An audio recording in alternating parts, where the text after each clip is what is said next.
L'équilibre familial, hein?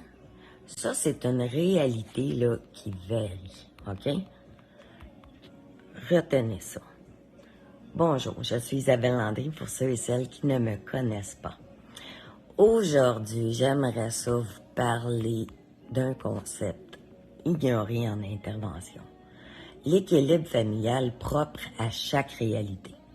Parce que non, toutes les familles ne partent pas du même point, puis non, sont pas toutes égales. Si toi, t'as grandi dans une maison où on mangeait 3 repas équilibrés par jour, où les devoirs se faisaient dans une pièce tranquille avec papa et maman disponibles, c'est bien.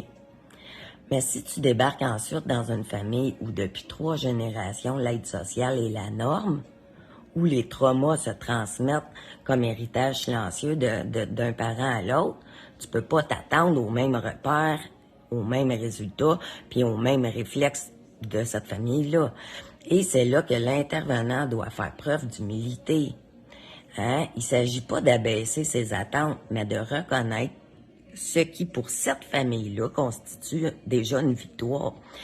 Est-ce que les enfants mangent aujourd'hui? Est-ce que la maison est plus calme qu'hier? Est-ce qu'un parent a osé demander l'aide du CLSC aujourd'hui, après des années à se méfier du système?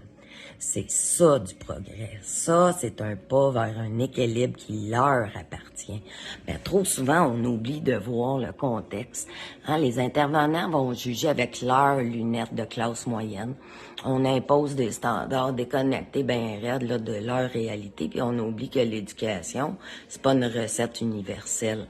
L'accompagnement, ça commence par regarder le réel, pas notre idéal.